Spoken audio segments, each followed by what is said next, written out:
Hello everyone. How are you? Hope all is well with you all and you're doing okay. Hope you're keeping safe out there and being aware of your surroundings. We're going up to the crazy seasons. I'm telling you, the stories them so much in terms of all the criminals them out, them risking it at all costs. It's absolutely crazy. So guys, just please be careful and look after number one, and that's you. I want us all to still be here come 2025 to celebrate a new year and a new beginning. So please stay safe because I appreciate you all. Anyway, I'm keeping up with Mathew Hyde and his sentencing. Now, the girlfriend who went through all this trauma and is still traumatized, and I can see in the future her still being traumatized about even going into relationships, trusting people or anyone for that matter. She has come out in court to give her victim statement, and she reveals the horror in 3 days of her prolonged torture in a university dorm room in February 2023. She reached a point where she had given up on living, she said. The ordeal not only left her suffering deteriorating mental health, but she also made attempts to unalive herself. She said, I quote, I turned away at every mirror. I was sick at seeing myself. I thought about unaliving and just getting rid of it all.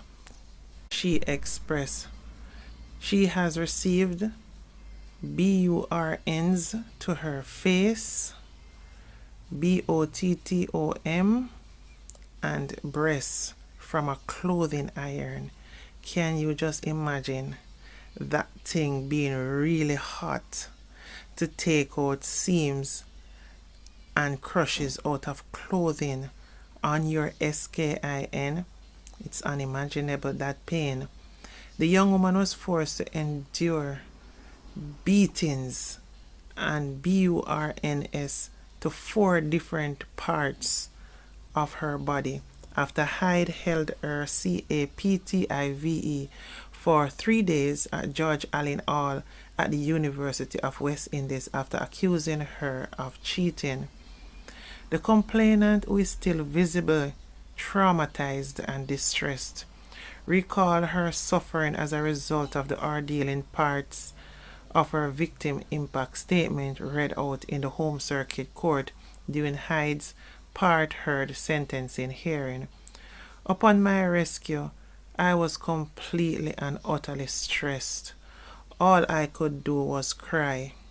You know what I personally want to say to the persons who instigate them searching Hyde's dorm and looking at him as a suspect? May your cup overflow for the good that you have done in ensuring that this young lady was rescued. She said, I thought I was going to be taken out based on his actions.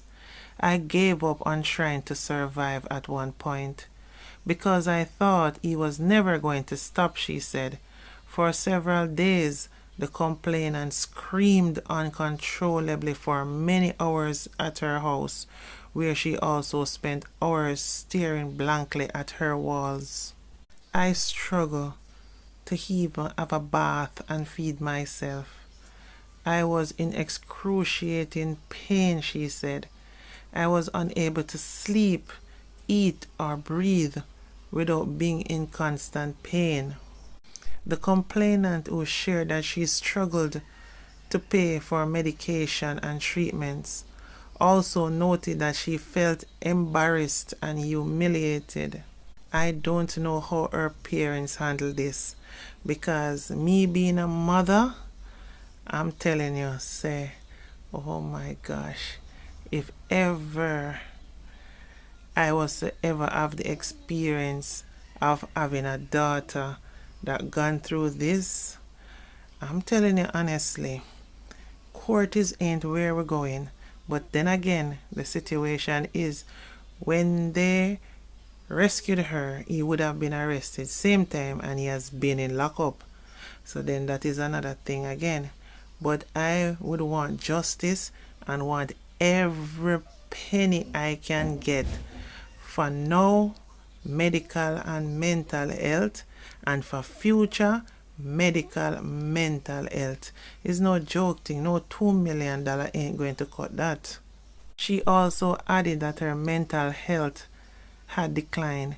The young woman said her pain, nausea, migraine, panic and anxiety attacks, depression, unaliving tendencies have unfortunately traveled with her up until this date. She expressed how tired she is, how scared and lonely and drained she feels. I am beyond frustrated at what the incident has done to me. Living in fear is not living. I am merely just surviving, she lamented. The excerpt from the complainant's victim impact statements were highlighted by prosecutor Ashtel Steele, who disagreed with Hyde's lawyer Patrick Peterkin that the complainant had healed physically and psychologically. You know, I know that being a lawyer is a career, but you see some of these lawyers, I don't know how them sleep at them bed at night time. Sometimes I wonder if they have families, if them have wives, if them have children, or them just go through the whole process as robots. No, I'm not saying that I'm not supposed to have a lawyer to defend them, you know, because there's all kinds of lawyers for different situations. But when you are going to make a situation, Mr. Patrick Peterkin, that the complainant had healed physically and psychologically, and where they are ghosts who can walk in a people's body and know this, dog? Like, seriously? This can never, ever come out of your mind, body, and soul until the day you leave this earth. As years goes by, and it's going to be hard for her to get into a relationship. But as I said, as years goes by, when she do get into a relationship and have her own families, she will be more relaxed with her partner by then. But woe unto her when she has a daughter or a son.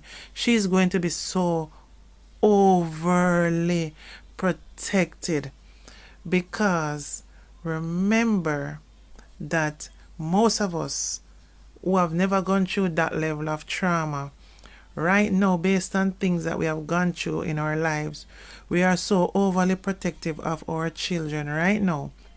Much less the day when her daughter says to her, "Oh, mommy, meet my boyfriend." She is going to be skeptical about anybody and anyone that comes around her as a mother, much less come around her children, worse her daughter.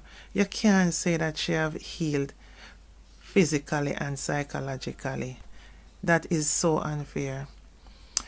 However, conceded to some of the physical injuries have healed, but that the complainant will require plastic surgery and is currently undergoing consultation. Steele shared that a dermatologist had reported that although some of the BURNs had healed, the complainant has been left with keloid scars and hyperpigmentation marks on her chest and buttocks. Now, she's going to have to go spend quality money to get rid of that. You understand? Hence the reason why I'm going to say it again. $2 million, don't cut it. The complainant, who appeared virtually, was observed crying as she watched the proceedings. Following inquiries from Justice Carlin Ty Powell about restitution, Peterkin informed the court that his client, through his father, has paid over $2 million to the complainant's lawyer, who has acknowledged receipt of this money. Steele, however, told the judge that the money was less than half of what the complainant is seeking. Not another money. Peterkin, in response, said the restitution was done as part of the criminal aspect and that his client will deal with the damages when the civil case is litigated. The complainant's lawyer, Abika Gardner, shared that his client will be pursuing a civil case against Hyde to recover damages for her pain and suffering. Of course, go for the throat, man. Get all that you can get to make sure you can heal, or any surgery or anything need to be done. It is going to take quality money. I may have to travel overseas for that.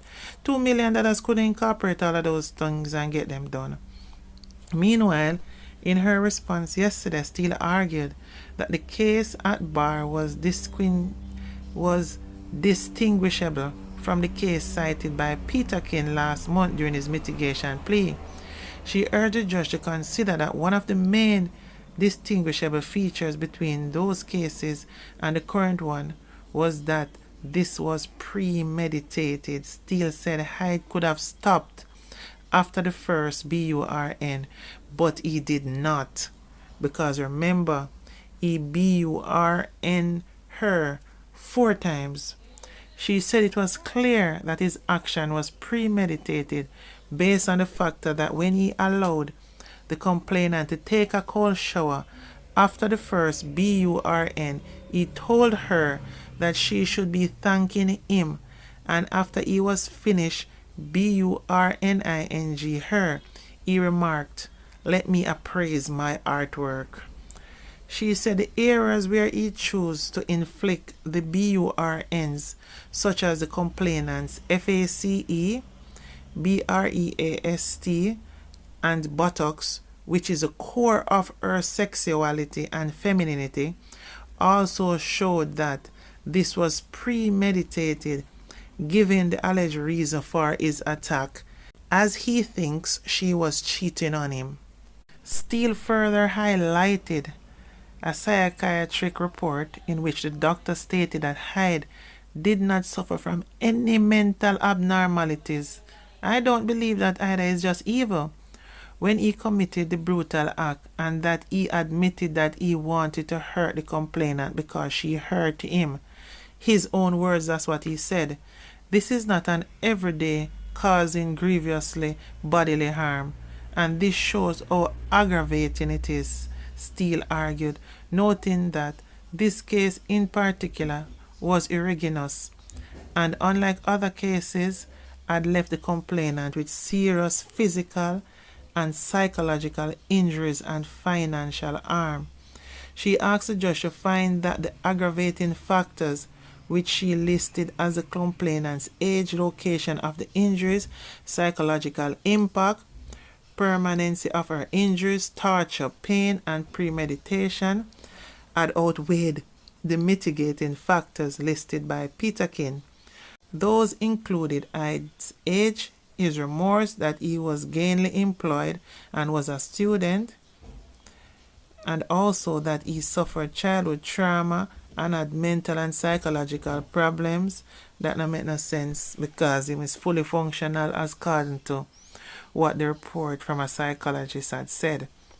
The judge, who needed time to consider Steele's response and was also awaiting outstanding documents, will hand down her ruling on December the 17th. The 21-year-old has been in custody since his arrest last February, and he pleaded guilty on September 26. Yes, he pleaded guilty to assault, occasionally grievous bodily harm, use of malicious communication, assault, occasionally actual bodily harm, and false imprisonment. Even while Hyde was remanded, he looked a bit unbothered, while his father and uncle both looked very perturbed. It just goes to show that this boy feels entitled. He has no real remorse. All he's thinking about is that the girl dissed him, she cheat on him. And sometimes this cheating thing, there's no evidence of her cheating, But it's an allegation where him kind of suspected or whatever. I don't know what the case was in that department. But cheating allegations, we have to make sure we really prove the situation before we jump on our partners. Because guess what happened? A man can be talking to a woman and flirting, but him don't really mean nothing. It's just a man thing. A woman, her way of getting her message across, she might be talking to somebody, it might seem like flirt, but it doesn't mean anything. Because I have situations where you have some people you talk to and them talk in a joking way, and it might seem like flirting, but me know say there's no way on God's green earth I'm going to shift from where I'm at. So it would not be cheating ever. But it's just the language and probably body language. And this girl probably is blamed wrongfully. As I said, we don't know. But it's just something I'm throwing out there for others to heed from. Yet, even if she had cheated, that does not give him the right to do what he did. Because what he did was most vicious and heinous act. And he should go to prison for it, and he should pay for all our future bills and her pain and suffering. Anyway, guys, we are keeping up with the Mathew Hyde case, and I guess based on what is happening now in court, there's going to be another case where she'll be going for pain and suffering. And that's where we need to see the big checks drop, like 10 million and more, because she's only so young and all this has happened to her, and it's going to affect her 20, 30, 40 years ahead, as long as the earth's still alive by then. Anyway, guys, please remember to like, comment, and subscribe to my platform, please. Love you all. Bye for now.